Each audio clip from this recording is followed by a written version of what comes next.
नमस्कार। आकाशवाणी देहरादून से प्रस्तुत हैं प्रादेशिक समाचार। पहले मुख्य समाचार। संसद के बजट सत्र का दूसरा चरण शिक्षा नीति और परिसीमन के मुद्दों पर हंगामे के साथ शुरू हुआ। आवास विभाग ने प्रदेश की पर्वतीय क्षेत्रों में नए शहरों की स्थापना के लिए कार्य शुरू किया। राज्यपाल लेफ्टिनेंट जनरल गुरमीत सिंह ने राज्य की समृद्ध पाक परंपराओं और फूड टूरिज्म को बढ़ावा देने की संभावनाओं पर बल दिया। और प्रदेश के सरकारी अधिकारियों को क्वालिटी कनेक्ट ऐप के जरिए भारतीय मानक ब्यूरो की गतिविधियों से जागरूक किया जाएगा।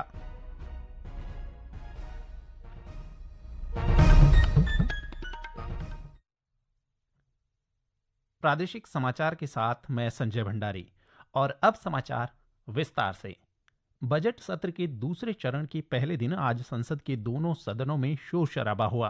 तमिलनाडु में राष्ट्रीय शिक्षा नीति पर अमल को लेकर लोकसभा में शिक्षा मंत्री धर्मेंद्र प्रधान की टिप्पणी पर डीएमके और कांग्रेस सांसदों ने विरोध प्रदर्शन किया। प्रश्नकाल के दौरान डीएमके सांसद टी सुमति ने तमिलनाडु को धन आवंटित करने का मुद्दा उठाया। इसका जवाब देते हुए श्री प्रधान ने आरोप लगाया कि डीएमके ने पीएम श्री योजना तमिलनाडु में लागू करने के लिए एक समझौता ज्ञापन पर हस्ताक्षर किए थे, लेकिन बाद में वह इससे मुकर गई।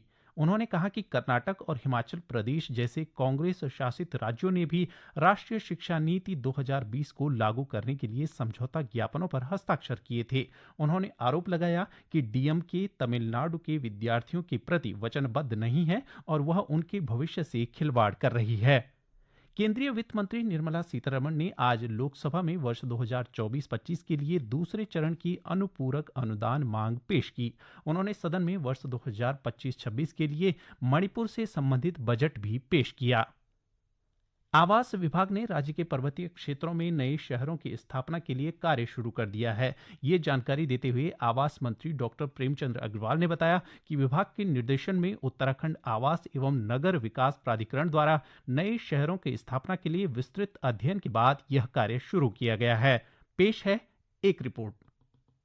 आवास मंत्री डॉक्टर प्रेमचंद अग्रवाल ने बताया कि सबसे पहले पौड़ी जिले के बेलकेदार श्रीनगर के तहत स्थल चयन करते हुए प्रस्तावित शहर के अंतर्गत आने वाली सरकारी भूमि आवास विभाग को हस्तांतरित किए जाने की कार्रवाई के साथ ही इस महायोजना के लिए कंसल्टेंट चयन की प्रक्रिया प्रारंभ की गई है। इसके लिए उत्तराखंड आवास एवं नगर विकास प्राधिकरण को इस माह के अंत तक कंसल्टेंट के चयन की प्रक्रिया पूरी करने और आगामी 6 माह में प्रस्तावित शहर की महायोजना और मॉडल तैयार करने के निर्देश दिए गए हैं। डॉक्टर अग्रवाल ने बताया कि कुमाऊं मंडल के पर्वतीय क्षेत्रों के लिए भी शीघ्र ही नए शहर की स्थापना के लिए भूमि चयन की कार्यवाही पूरी करने के लिए निर्देशित किया गया है। उन्होंने बताया कि पर्वतीय क्षेत्रों में उचित शिक्षा, स्वास्थ्य, बेहतर रोजगार के अवसरों, आवासीय सुविधाओं के साथ नए शहरों की स्थापना पर कार्य करना विभाग की प्राथमिकता है। आवास मंत्री ने कहा कि उत्तराखंड के शहरी क्षेत्रों में बढ़ते जनसंख्या दबाव के कारण यातायात और अन्य अवस्थापना सुविधाओं पर बहुत अधिक दबाव पड़ रहा है, जिस कारण नए शहर की ओर कदम बढ़ाना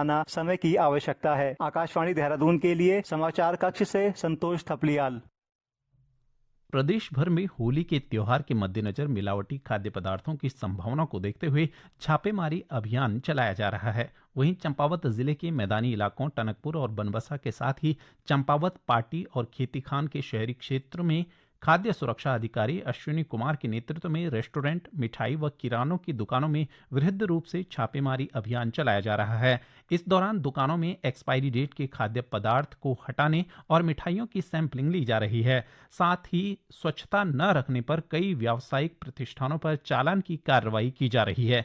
चंपावत के प्रभारी जिलाधिकारी जयवर्धन शर्मा ने बताया कि इस संबंध में खाद्य सुरक्षा अधिकारी को निर्देशित करते हुए जगह जगह छापामार अभियान चलाया जा रहा है।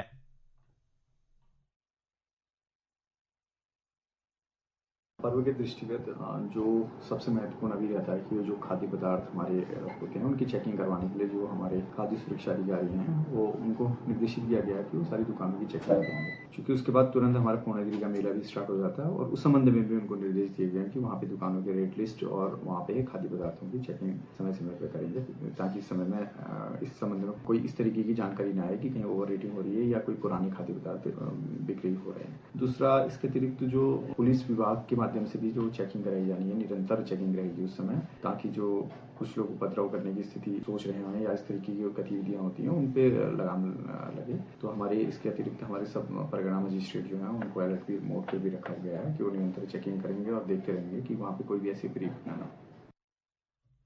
ये समाचार आकाशवाणी के देहरादून केंद्र से प्रसारित किए जा रहे हैं।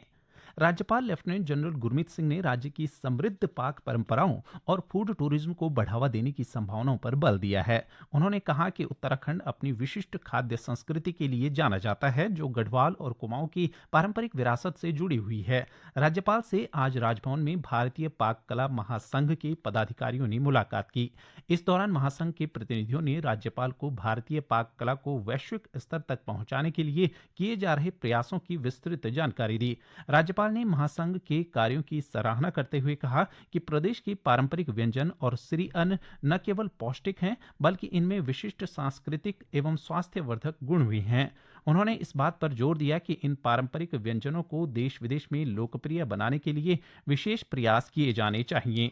राज्यपाल ने श्री अन्न जैसे मंडुआ, भट्ट आदि के साथ ही पिसियों लोण जैसे स्थानीय खाद्य तत्वों को उत्तराखंड की प्राचीन खानपान परंपराओं का प्रतीक बताते हुए कहा कि इन पारंपरिक व्यंजनों को राष्ट्रीय और अंतर्राष्ट्रीय स्तर पर पहचान दिलाने की आवश्यकता है। विश्व उपभोक्ता अधिकार दिवस के उपलक्ष्य में भारतीय मानक ब्यूरो देहरादून के निदेशक सौरभ तिवारी की ओर से सभी विभागों को भेजी गई होली की शुभकामनाओं के साथ क्वालिटी कनेक्ट अभियान का आयोजन किया गया। इस अभियान का उद्देश्य विभिन्न शासकीय विभागों के अधिकारियों को क्वालिटी कनेक्ट ऐप के माध्यम से गुणवत्ता मानकों के प्रति संवेदनशील बनाना है। आज देहरादून के जिलाधिकारी सविन बंसल ने मुलाकात के दौरान भारतीय मानक ब्यूरो की टीम ने अभियान का शुभारंभ किया। इसके बाद 4 अलग अलग टीमों द्वारा विभिन्न विभागों में अधिकारियों को जागरूक करने की प्रक्रिया शुरू की गई। इस पहल के जरिए गुणवत्ता नियंत्रण मानकों की अनिवार्यता और उनके अनुपालन को सुनिश्चित करने की दिशा में महत्वपूर्ण कदम उठाए जा रहे हैं। अभियान से सरकारी विभागों में गुणवत्ता जागरूकता को बढ़ावा मिलेगा और मानकों के अनुरूप कार्य करने की प्रवृत्ति विकसित होगी।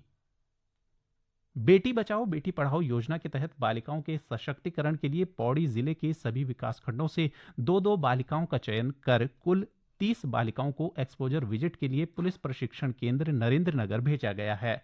महिला सशक्तिकरण एवं बाल विकास विभाग के जिला कार्यक्रम अधिकारी देवेंद्र थपलियाल ने बताया कि इस विजिट से बालिकाओं में न केवल आत्मरक्षा की क्षमता विकसित होगी, बल्कि वे अपने अधिकारों को भी बेहतर तरीके से समझ सकेंगी।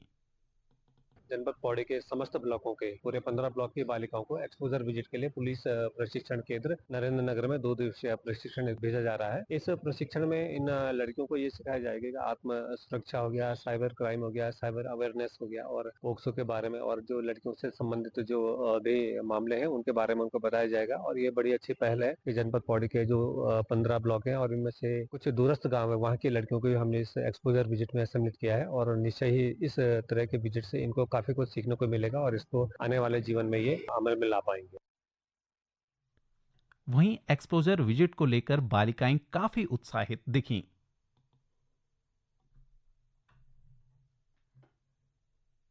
मैं पौड़ी ब्लॉक से नरेंद्र नगर जा रही हूँ। वहाँ बहुत सारे कार्यक्रम होंगे, जैसे महिलाओं से संबंधित कार्यक्रम होंगे। जैसे आजकल हम देख ही रहे हैं कि महिलाओं में कितने अत्याचार हो रहे हैं, साइबर क्राइम हो रहे हैं वगैरह वगैरह। तो हम नरेंद्र नगर जा रहे हैं पुलिस अकेडमी में बेटी बचाओ बेटी पढ़ाओ के तहत, ताकि हम बहुत सारी चीज़ें सीख सकें। हम वहाँ जाने के लिए बहुत ज़्यादा उत्साहित हैं और हम उम्मीद करते हैं कि हमें बहुत सारी चीज़ें वहाँ सीखने को मिलेंगी।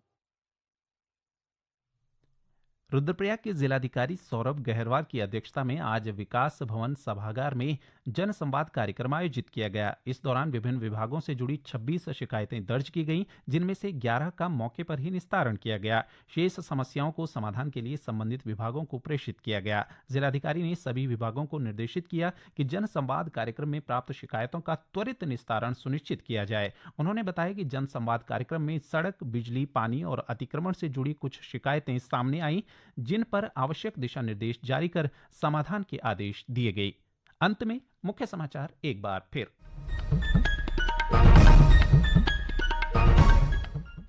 संसद के बजट सत्र का दूसरा चरण शिक्षा नीति और परिसीमन के मुद्दों पर हंगामे के साथ शुरू हुआ।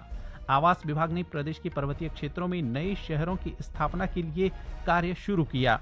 राज्यपाल लेफ्टिनेंट जनरल गुरमीत सिंह ने राज्य की समृद्ध पाक परंपराओं और फूड टूरिज्म को बढ़ावा देने की संभावनाओं पर बल दिया और प्रदेश के सरकारी अधिकारियों को क्वालिटी कनेक्ट ऐप के जरिए भारतीय मानक ब्यूरो की गतिविधियों से जागरूक किया जाएगा। इसके साथ ही प्रादेशिक समाचार का ये अंक समाप्त हुआ। नमस्कार।